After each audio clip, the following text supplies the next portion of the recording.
Dans cette vidéo, je vais t'expliquer pourquoi on n'en a rien à foutre de ta stratégie de trading, que tu traites du ICT, du SMC, des patterns, des indicateurs, peu importe, n'importe quelle stratégie, si tu n'appliques pas les 10 commandements que je vais t'énoncer à l'intérieur de cette vidéo, tu ne feras jamais 1 € en trading. Commandement numéro 1, ne prends que des trades de très haute qualité. Ne prends que les bons trades et uniquement les bons trades. C'est ça la clé. Bon, là, je sais ce que tu vas me dire. Tu vas me dire, bon, ok, d'accord, Tylène, merci de me dire qu'il faut prendre les bons trades et pas les mauvais. Jusque-là, je l'avais compris. Mais écoute, ce qu'il faut comprendre derrière, c'est que la plupart, vous seriez rentable si vous preniez que les bons trades. Le problème, c'est pas que vous ne prenez pas les bons trades. Les bons trades, ils sont dans votre track record, ils sont dans vos journaux de trading. Le problème, c'est que vous prenez des trades de merde entre vos bons trades. Et il est là le problème chez 99% des traders, vous vous auto-sabotez vous-même tout simplement parce que vous venez parasiter vos résultats avec des trades qui ne devraient jamais être pris. D'où vient l'importance de cette règle numéro 1, c'est de ne prendre uniquement les trades de très haute qualité et uniquement ceux qui rentrent entièrement dans votre plan de trading. La chose aussi à ne pas confondre par rapport à ça, ça peut être une règle qui peut être écrite de manière un petit peu trompeur, dans le sens où les trades de très haute qualité, c'est tout simplement les trades qui respectent votre plan. Il n'y a pas de gradation à l'intérieur de vos trades, c'est-à-dire qu'il n'y a pas des trades bons, il n'y a pas des trades très bons, il n'y a pas des trades moyens, non. Il y a soit des trades que tu dois prendre, c'est-à-dire des trades qui rentrent et qui correspondent à ton plan de trading, soit il n'y a pas de trade. Je veux pas entendre des ce trade-là il est bon mais il manque quelques trucs. Non, ça n'existe pas. Soit ton trade est bon et tu le prends, soit il n'est pas bon et tu ne le prends pas. Soit tous les critères de ta stratégie sont remplis et alors tu rentres, soit il ne se passe rien. D'accord? Ça c'est très important. Il n'y a pas de demi-setup. Il y a soit un setup complet, soit pas de setup. Donc ça c'est extrêmement important à comprendre et c'est une nuance à apporter à cette règle numéro 1. Ensuite, la règle numéro 2, c'est de trader comme un sniper et non comme un artilleur, non comme un mitrailleur. D'accord? Un sniper attend le tir parfait, un mitrailleur tire partout et espère que ça va passer. Attend puis exécute avec précision. C'est tout simplement, on va dire, le prolongement de la règle numéro 1, c'est vraiment attendre 100% de ses confirmations. Il n'y a pas de bon, d'accord, là il manque une confirmation, mais je le sens bien. Non, ça n'existe pas. Ça n'existe pas. Si tu prends ton trading au sérieux, si tu prends ton trading comme un business, ça, j'allais dire, je ne veux pas le voir. Vous faites ce que vous voulez, mais ça, c'est pas sérieux, concrètement. D'accord? Vous devez attendre toutes vos confirmations et sniper, être là, présent quand il y a toutes vos confirmations. D'accord? Et pas essayer de mitrailler partout, à prendre des setups à droite, à gauche. Ça, c'est mauvais, mauvais, mauvais. D'accord? Donc, extrêmement important. T'es un sniper, t'es pas un artilleur, t'es là au bon moment, quand il y a toutes tes confirmations, quand toutes les probabilités sont avec toi, et c'est à ce moment-là qu'on t'attend. Et c'est à ce moment-là que tu dois être bon, et c'est à ce moment-là que tu dois tout simplement tirer sur la gâchette et prendre la position. Pas quand il manque des confirmations, pas quand il manque des choses. D'accord? Très important. Règle numéro 3. Augmente ton capital, pas ton nombre de trades. Trader plus ne signifie pas gagner plus. Les meilleurs traders tradent moins, mais se concentrent sur le fait d'augmenter leurs capitaux. Encore une fois, le but en trading, le but final, c'est quoi? Pourquoi on passe des heures à apprendre le trading? Pourquoi tu es devant cette vidéo? Ton objectif, c'est quoi? C'est de gagner de l'argent. Et pour gagner de l'argent, c'est quoi le plus simple? C'est de faire 20% par mois ou alors de faire 2% par mois sur un capital à 1 million, 2 millions, 3 millions. On est d'accord que le plus simple, c'est l'option numéro 2. Simplement parce que tu fasses 2% sur un capital à 5 euros ou sur un capital à 500 000 euros, l'effort, il est le même. L'effort, il est quasiment le même. C'est-à-dire que tu dois prendre exactement les mêmes trades. Si tu prends un trade et que tu fais 2 R et que tu as fait 2%, bah en fait, que tu le fasses sur un petit compte ou sur un compte énorme, l'effort, c'est le même. Le trade, c'est le même. Le nombre de pips, c'est les mêmes. D'accord? Donc, ce que tu veux, c'est tout simplement faire les performances que tu fais actuellement, si tu es rentable, mais sur un gros capital. Tu ne veux pas vouloir toujours plus de perf, toujours plus de R, toujours plus de pour. Non, là, tu vas te perdre et en fait, les pourcentages que tu aimerais faire, tu vas jamais les faire et tu vas juste bousiller ta stratégie, bousiller ton trading, bousiller ce qui est déjà solide et ce qui fonctionne. D'accord? Ce que tu veux, c'est plus de capitaux, pas plus de trades. Extrêmement important et il y en a plein qui se fourvoient là-dessus, tout simplement parce qu'ils veulent plein de trades, ils prennent plein de positions, ils veulent faire 15, 20, 30, 50, 100% par mois. Pourquoi? Pourquoi faire? Pourquoi tu veux te parasiter le cerveau à faire ça? Fais des pourcentages réalistes et une stratégie réaliste, un truc que tu peux tenir sur le long terme. 100% par mois, tu le feras jamais sur le long terme, déjà, ça c'est sûr et certain, même 50, même 20, en fait, tout simplement, tu ne le feras jamais sur le long terme. Prends un truc où tu peux avoir des pourcentages de manière régulière et scale ton capital. Va chercher du capital. Là, tu vas faire de l'argent. Ensuite, on enchaîne avec Le point numéro 4, suis le marché, ne lutte pas contre lui. La structure, la tendance, ce que tu veux du marché est la seule vérité. Combien de traders j'ai vu se casser la gueule parce qu'ils essayent d'attraper le marché à contre-tendance, essayer de faire les génies de la finance, les Mozart de la finance, les traders de génie. Non, d'accord? T'es sûrement pas, on va dire, un génie de la finance, t'es sûrement pas quelqu'un qui va révolutionner le trading. Depuis le début où tu trades, on t'a toujours dit de suivre la tendance. The trend is your friend, c'est la première chose, je pense, que tu entends quand tu commences à apprendre le trading. Continue, d'accord? Le trading, c'est des fondamentaux.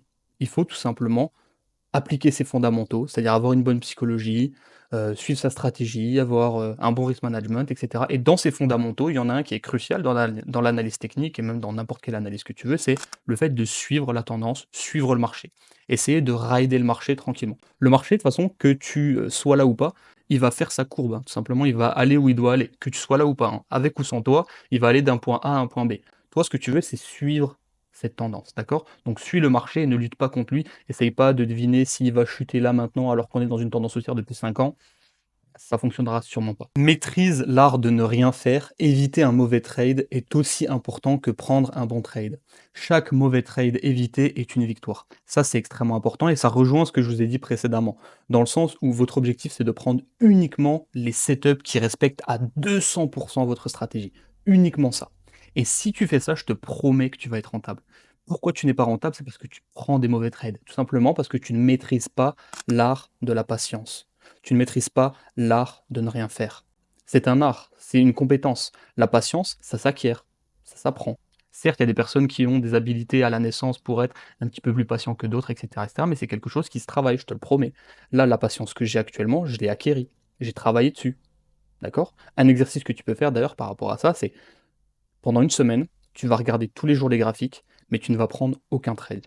Aucun. Je veux pas que tu prennes un seul trade, que tu prennes une seule position.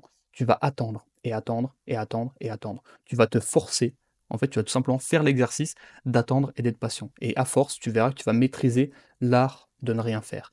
Et au final, quand tu auras maîtrisé ce skills, tu seras en capacité de prendre uniquement les bons trades. Et c'est là, tout simplement, que ta rentabilité va apparaître tout seul, sans effort supplémentaire, sans aucun effort. La rentabilité, c'est pas faire plus. Souvent, c'est faire moins. D'accord? C'est faire plus de ce qui fonctionne et surtout moins de ce qui fonctionne pas, de ce qui met un caillou dans l'engrenage de ta rentabilité. Donc, maîtrise l'art de ne rien faire, commandement numéro 5. D'ailleurs, si tu as une question ou que tu as besoin d'un conseil ou que tout simplement tu veux me joindre par rapport à je ne sais quoi, mais surtout si tu as une question par rapport à ton trading, que tu te sens bloqué et que tu aimerais tout simplement avoir mon avis, mes conseils sur X ou Y point, n'hésite pas à m'écrire. Tu as les liens tout simplement dans la description de mon WhatsApp et de mon Telegram. Si tu as besoin, si tu as une question X ou Y, n'hésite pas à me contacter et je me ferai un plaisir d'essayer de t'aider et de t'apporter un petit peu ce qui peut te manquer pour aller chercher un petit peu plus de résultats. Donc voilà, n'hésite surtout pas. Ensuite, on enchaîne. On a le point numéro 6. Survivre d'abord, gagner ensuite. Ce que je veux dire par là, c'est que le trading, c'est comme un jeu vidéo. Dans un jeu vidéo, si tu meurs, c'est game over, tu recommences au début. Le trading, ton compte de trading, c'est exactement la même chose. Et c'est pour ça que tu dois appliquer un risk management extrêmement strict. Si demain tu as un challenge et que tu le perds, c'est game over. C'est terminé, soit tu en rachètes un, soit tu remets un jeton et tu repars pour une partie, ou alors t'arrêtes et voilà, c'est game over, rideau, bam, le spectacle est terminé. Et en gros, ce que tu veux, ce que tu ne veux pas surtout, c'est que ce soit game over. Donc tu dois appliquer un risk management drastique. Survivre d'abord, gagner ensuite. D'accord? Ce que tu veux, c'est rester dans la partie le plus longtemps possible. Et plus tu tiens dans le temps, plus tu maîtrises le jeu qu'est le trading. D'accord? Plus tu maîtrises le game, plus tu maîtrises le trading, tout simplement.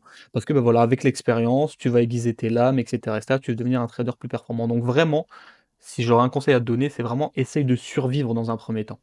Gagner de l'argent, ça se fera peut-être dans 1 mois, 2 mois, 3 mois, 4 mois, 5 mois, 6 mois, peut-être 1 an, peut-être plus. D'accord? Mais d'abord, ton premier objectif, c'est de survivre. Et moi le premier, hein, moi le premier. Quand j'ai des comptes en propre firme, et cetera, mon objectif premier, c'est de les garder. Mon objectif secondaire, c'est de les faire fructifier. D'accord? Donc survivre d'abord, gagner ensuite. On enchaîne avec le point numéro 7, qui est trade comme un casino, pas un parieur.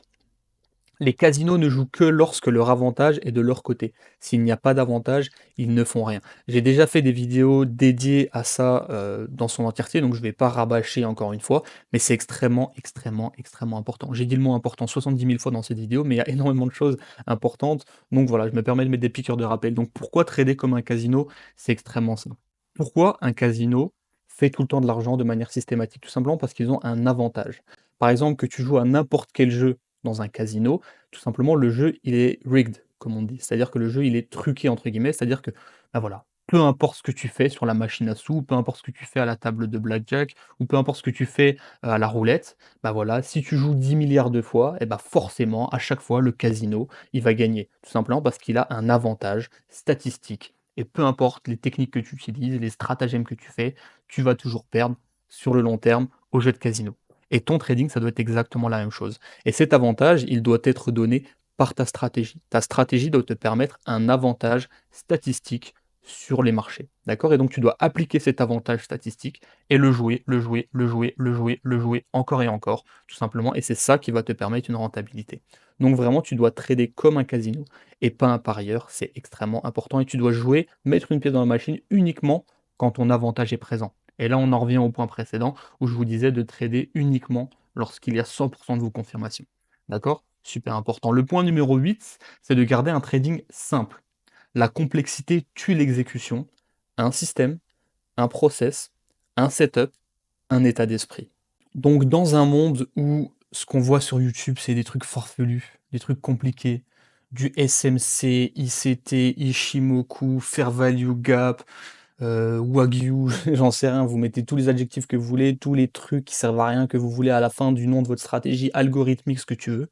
Non. Dans un monde où il y a tout ça, nous, ce qu'on va faire, c'est qu'on va jouer la carte de la simplicité. D'accord? On va prendre le contre-pied. On va jouer la carte de la simplicité. On va jouer ce qui est simple, ce qui a fait ses preuves, et on va jouer le long terme par rapport à ça. D'accord? Donc, on va laisser aux autres tous les trucs compliqués. Nous, on va se concentrer un système qui fonctionne, un process et un seul état d'esprit. D'accord? Et c'est cette carte qu'on va jouer et on va garder un trading simple. Le second point sur le fait que c'est extrêmement intéressant d'avoir un trading simple, c'est encore une fois l'aspect long terme. Si tu as un système qui est ultra compliqué, si tu as un système à 300 confirmations, 300 variantes, 200 setups différents, 10 000 paires différentes, tu trades de toutes les sessions, etc. Si tu as un système qui est comme ça, tu penses vraiment que tu vas avoir les capacités de le suivre sur 1 an, 2 ans, 3 ans, 4 ans, 5 ans? Moi, je pense pas. Moi, je pense pas. Mais en tout cas, si tu as un système qui est simple et qui est facilement réplicable, ben, on est d'accord que ça va être un petit peu plus simple de le suivre sur du long terme. Voilà les gars, j'espère que cette vidéo elle vous aura plu. J'espère que vous avez appris pas mal de choses. N'hésitez pas à vous abonner, liker, faire tous les trucs, de youtubeurs là, pour le référencement, les commentaires et tout. Partagez même si vous voulez, à vos potes traders et surtout si vous avez des questions encore une fois, n'oubliez pas, vous pouvez tout simplement m'envoyer un message. Tac, c'est juste ici, vous pouvez m'envoyer un message. Il y a le lien juste en dessous dans la description. Vous me posez vos questions et j'essaierai d'y répondre pour vous apporter un petit peu plus de valeur sur votre cas spécifique, tout simplement. Voilà les gars, ciao.